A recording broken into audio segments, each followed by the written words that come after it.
بسم اللہ الرحمن الرحیم۔ ایک شخص تھا تو غریب لیکن انتہائی خوشبخت تھا۔ اس کا گھرانہ ایک بیوی، 5 بچوں، 2 بہنوں اور بوڑھی والدہ پر مشتمل تھا۔ اس شخص کی ایک پسماندہ علاقے میں سبزی کی دکان تھی۔ نہ تو اس کے پاس مال تھا کہ کسی اچھی جگہ دکان لے سکتا، نہ اتنے وسائل تھے کہ اس سے بہتر سامان رکھتا۔ اس کا گھر بھی بوسیدہ اور ٹوٹا پھوٹا تھا۔ مجازی طور پر ہی اسے گھر کہا جا رہا ہے، ورنہ صرف ایک کمرہ اور چھوٹا سا صحن تھا۔ سارا گھرانہ اسی ایک کمرے میں سوتا، بلکہ کچن نہ ہونے کے باعث وہ کھانا بھی اسی کمرے میں پکاتے تھے۔ جب وہ شخص شام کو گھر لوٹتا، اس کے ہاتھ میں سبزی، گوشت اور روٹیاں ہوتی۔ اس کے گھر والے خوش دلی اور خندہ پیشانی سے اس کا استقبال کرتے، اس کے ہاتھ سے سامان پکڑتے اور کھانا تیار کرنے میں لگ جاتے۔ ہر روز انہیں گوشت میسر نہیں آتا تھا۔ جب سیل اچھی ہوتی تو وہ گوشت خریدتے، ورنہ سبزی پر ہی گزارا کرتے۔ اس کے پڑوسی میں اعلیٰ عدلیہ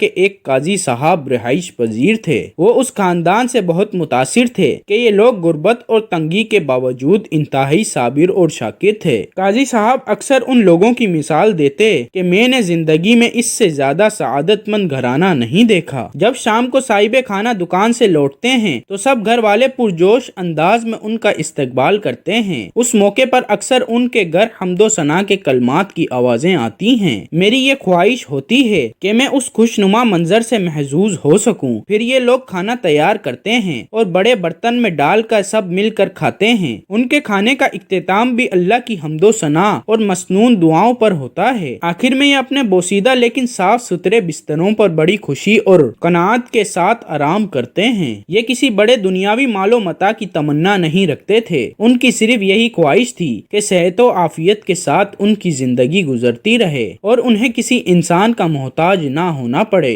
موسم خزاں کی ایک شام تھی۔ یہ لوگ حسب معمول اپنے سربراہ خانہ کے منتظر تھے۔ دروازے پر دستک ہوئی۔ ان لوگوں نے دروازہ کھولا تو سامنے 3-4 پولیس والے کھڑے تھے۔ ان کے ساتھ ایک ایمبولینس بھی تھی۔ پولیس والوں نے انہیں یہ افسوسناک خبر دی کہ صاحب خانہ ایک ٹریفک حادثے میں جاں بحق ہو گئے ہیں۔ ہوا کچھ یوں کہ اس شخص نے شام کے وقت اپنی دکان بند کی، پڑوس میں قصاب کی دکان سے گوشت خریدا، نان بائی سے روٹیاں لیں اور سبزیوں کا تھیلا گوشت اور روٹیاں لے کر گھر کی طرف چل پڑا۔ سڑک عبور کرتے ہوئے ایک تیز رفتار گاڑی نے اسے کچل دیا اور یہ بیچارہ موقع پر ہی جاں بحق ہو گیا۔ اس دل خراش ثانیے کی وجہ سے کرب و جوار کے لوگ بھی جمع ہو گئے۔ انہوں نے مدفی کی تہذیب و تکفین کا بندوبست کیا۔ اگلے دن صبح کے وقت اس کی نماز جنازہ ادا کر کے اسے دفن کر دیا گیا۔ سارے گھر کی کفالت کا انحصار اس اکیلے شخص کی آمدنی پر تھا۔ اب سب سے بڑا مسئلہ یہ تھا کہ گھر کیسے چلایا جائے۔ اس شخص کے سب سے بڑے بیٹے کی عمر 15 سال تھی۔ یہ ہائی اسکول میں زیر تعلیم تھا۔ اس نے تعلیم کو خیر آباد کہہ دیا اور اپنے باپ کی دکان کھول لی۔ زندگی پھر اسی روٹین سے گزرنے لگی، لیکن اب ان کی مسکراہٹیں غائب ہو چکی تھیں۔ سب لوگ افسردہ رہتے۔ کھانا کھاتے ہوئے بھی اکثر ان کی آنکھیں بھیگی رہتی۔ اس گھر کی سعادت اس گھر کے محبوب کے ساتھ ہی دفن ہو گئی تھی۔ یہ انتہائی مشکل دن سست روی سے گزرتے رہے، یہاں تک کہ 3 سال گزر گئے اور بڑے بیٹے کی عمر 18 برس ہو گئی۔ ایک دن اچانک اسے حکومت کی طرف سے فوجی خدمات کے لیے طلب کر لیا گیا۔ والدہ کے بعد گھر کا سارا انحصار اسی لڑکے پر تھا۔ گھر والے پھر بہت پریشان ہوئے کہ اب کیا کرنا چاہیے۔ وہ سب سوچ و بچار کرنے لگے۔ کیا دوسرے بیٹے کو اسکول چھڑوا کر دکان پر بٹھا دیا جائے؟ ایسی صورت میں اس کی تعلیم کا کیا بنے گا؟ اگر وہ اپنی تعلیم جاری رکھتا ہے تو گھر والوں کا گزارا کیسے چلے گا؟ بہت زیادہ سوچ بچار کے بعد وہ اس نتیجے پر پہنچے کہ انہیں یہ گھر فروخت کر دینا چاہیے تاکہ اپنے بڑے بیٹے کی جبری فوجی خدمت کے عوض میں پیسے جمع کروائے جا سکیں۔ معززین گرامی، یہ لوگ عراق میں رہائش پذیر تھے۔ وہاں یہ قانون تھا کہ ہر گھر سے ایک نوجوان کو حکومت زبردستی فوج میں بھرتی کر لیتی اور اس پر معاوضہ بھی کچھ نہ دیتی تھی۔ ہاں، اگر کوئی اس جبری مشقت سے بچنا چاہتا تو اس کے لیے لازم تھا کہ وہ سرکاری خزانے میں 4000 دینار جمع کروائے۔ چنانچہ اس رقم کی فراہمی کے لیے گھر والوں نے مکان فروخت کرنے کا فیصلہ کر لیا، اگرچہ اس فیصلے میں بھی ان کی کیفیت اس بکری کی سی تھی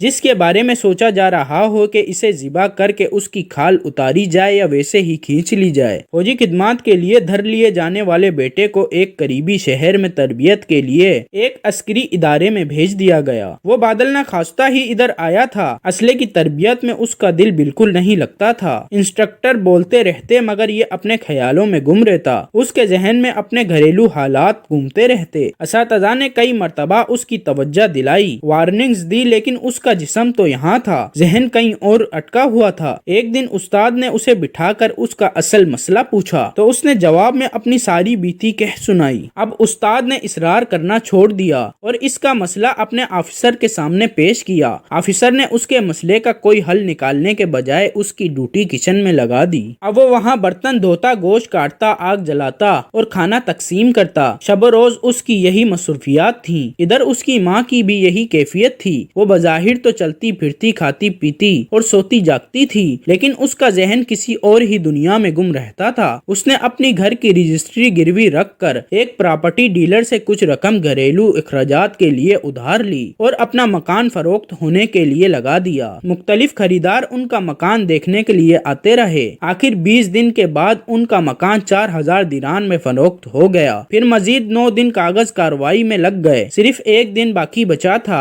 ان کے یہاں یہ ضابطہ تھا کہ 30 دن کے اندر اندر اس جبری فوجی خدمت کے عوض میں 4000 دینار جمع کروائے جا سکتے تھے۔ 30 دن گزرنے کے بعد یہ معاوضہ بھی قبول نہیں کیا جاتا تھا۔ اس خاتون نے یہ معاوضہ جمع کروانے کے لیے اس شہر جانا تھا جس میں اس کا بیٹا تھا۔ یہ شہر 240 کلومیٹر کے فاصلے پر تھا۔ جب وہ بس اسٹاپ پر پہنچی تو اس شہر جانے کے لیے اس کے علاوہ کوئی اور مسافر نہیں تھا۔ اس نے کافی دیر تک سواریوں کا انتظار کیا، لیکن کسی کو آنا تھا نہ آیا۔ وہ ہر پر انگاروں پر لوٹ رہی تھی۔ اس کے سارے خاندان کی زندگی اور ناموس داؤ پر لگی ہوئی تھی۔ اس نے بس والے سے کہا، تم گاڑی لے چلو، میں ساری بس کا کرایہ ادا کروں گی۔ ڈرائیور اس اکیلی خاتون کو لے کر چل پڑا۔ راستے میں باتوں باتوں میں اس نے سادہ لو خاتون سے یہ معلوم کر لیا کہ اس کے پاس 4000 درہم ہیں۔ ڈرائیور کی نیت بدل گئی۔ راستے میں ایک ویران جگہ پر جا کر ڈرائیور نے گاڑی کھڑی کر لی اور خنجر کی نوک پر اس خاتون سے نیچے اترنے کے لیے کہا۔ اس نے خاتون پر بے در پہ وار کیے اور اسے نیم مردہ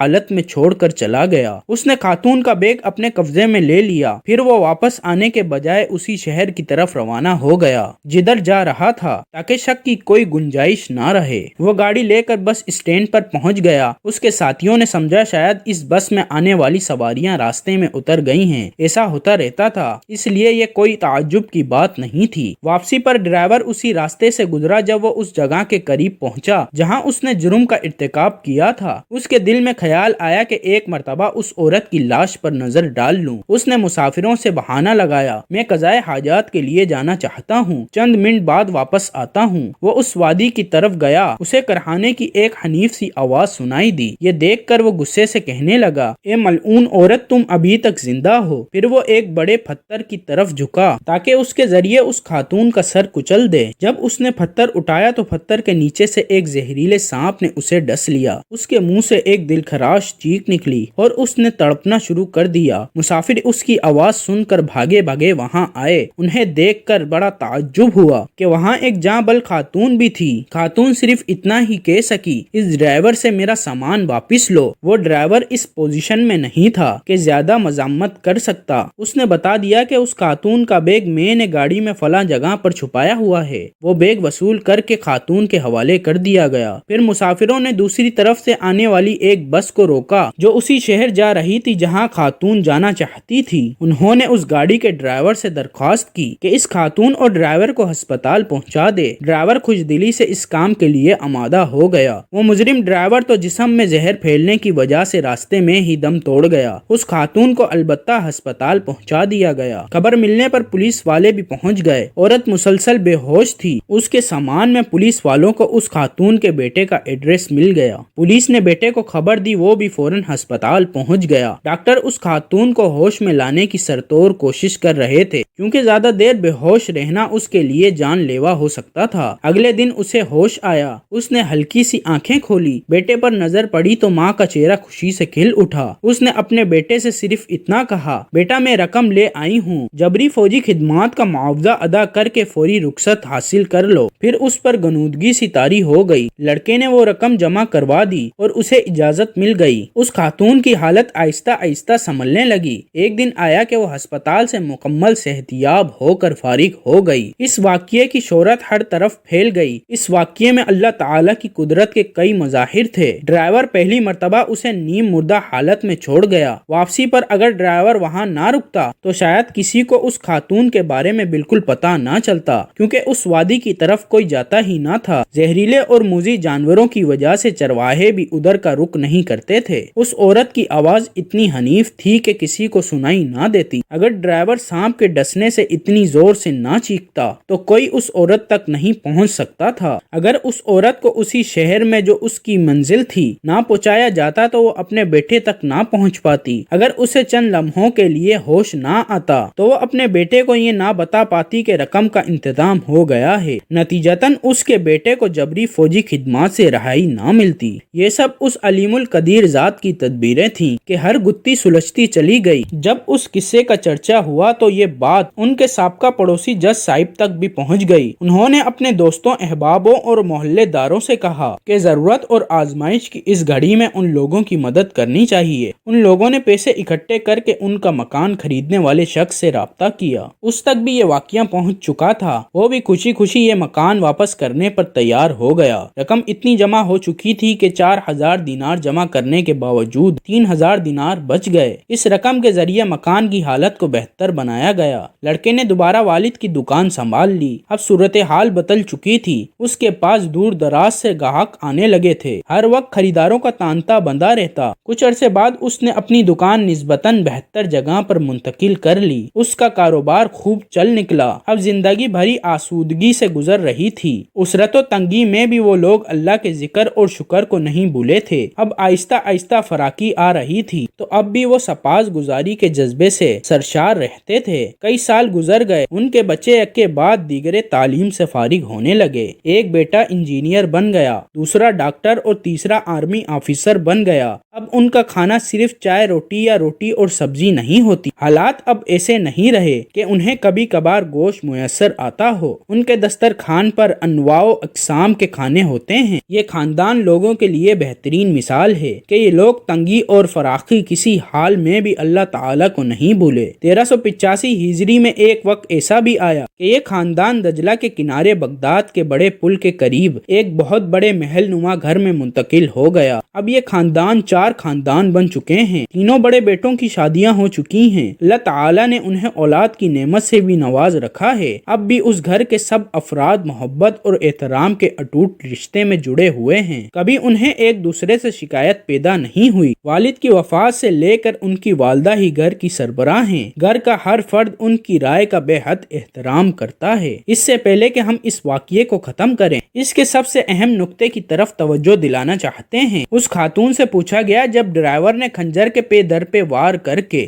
آپ کو ایک ویران بیابان میں پھینک دیا تھا، اس وقت آپ کی کیفیت کیا تھی؟ اتنا زیادہ خون بہہ جانے اور اتنے گہرے گھاؤ لگنے کے باوجود آپ کس طرح زندہ رہیں؟ خاتون نے بتایا، اس ساری مدت کے دوران میری زبان پر بس یہی الفاظ تھے، اے آسمان و زمین کے مالک، تو میری حالت کو جانتا ہے، اپنی قدرت سے میرے لیے بیٹے کی جبری فوج خدمت کا معاوضہ صحیح وقت پر پہنچانے کے اسباب مہیا فرما دے تاکہ وہ گھر واپس آ سکے اور اپنے گھر والوں کی کفالت کی ذمہ داری نبھا سکے۔ اللہ تعالیٰ نے اس خاتون کی دعا قبول فرما لی۔ اس کا مال و اولاد دونوں اسے دوبارہ مل گئے۔ مالک حقیقی نے اس کے دشمن سے انتقام بھی لے لیا اور ان کی تنگی و اسرت بھی فارغ البالی اور آسودگی میں بدل گئی۔ سچ فرمایا اللہ کے رسول صلی اللہ علیہ وآلہ وسلم نے، مظلوم کی بد دعا سے بچ کر رہو کہ اس کے اور اللہ کے درمیان کوئی رکاوٹ نہیں ہوتی۔